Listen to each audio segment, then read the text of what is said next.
না,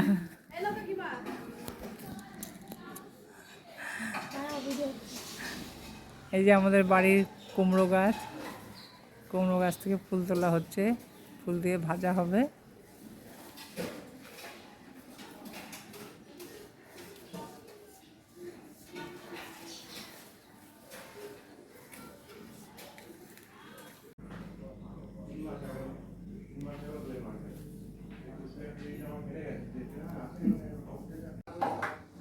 হ্যালো, আমি চলে এসেছি রান্নাঘরে।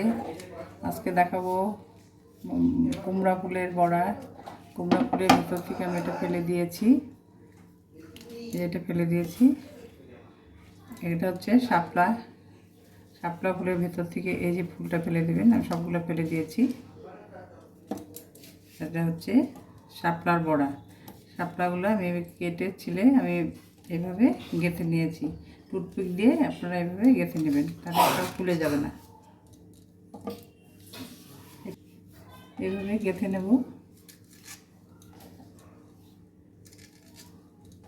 টুথপিক বা এমনি শলাকাঠি থাকলে দুটো যেমন থাকবে সেটাই, হাতের কাছে যেটা পাবেন সেটা দিয়ে গেঁথে নেবেন। এই পাশে গেঁথে নিয়েছি, এই পাশে এইভাবে গেঁথে নেব। খুবই নরম, হালকা হাতে গেঁথে নেওয়া যায়।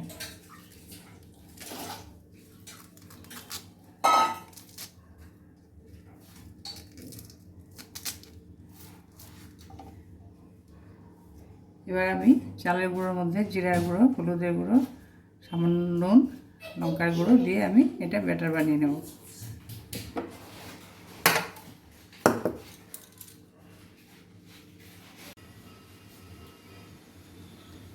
তেল ঢেলে দিয়েছি, সাদা তেল দিয়ে আমি ভাজবো।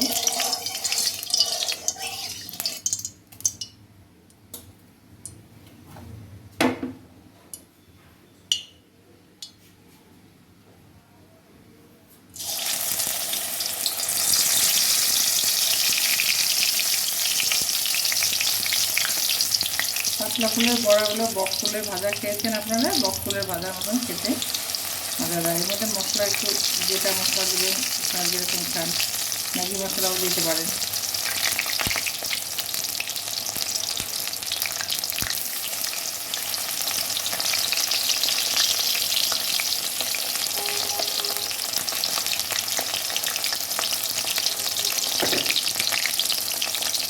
উল্টে পাল্টে আমি ভেজে নেব। দেখুন ভাজাটা আমার হয়ে গেছে, এখন আমি তুলে নেব।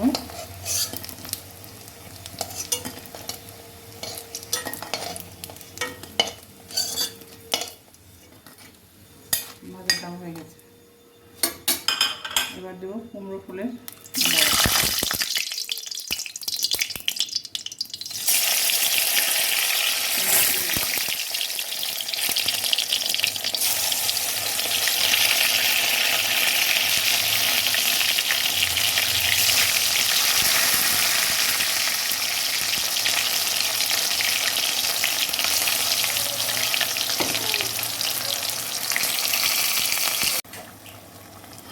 ভাজাটা হয়ে গেছে, তুলে নিচ্ছি।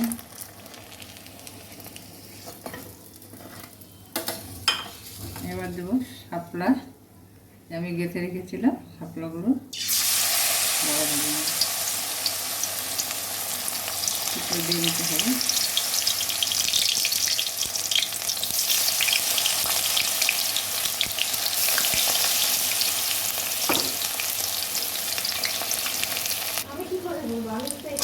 শাপলাগুলো আমার বড়া ভাজা হয়ে গেছে, আমি তুলে নিচ্ছি।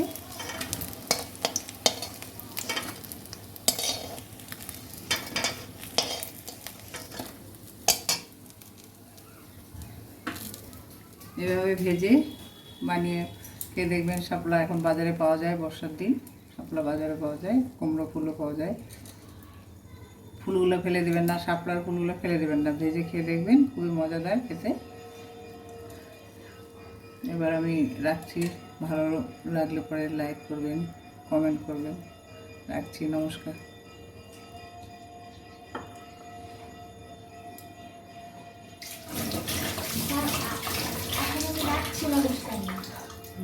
ফোন রাখা হবে।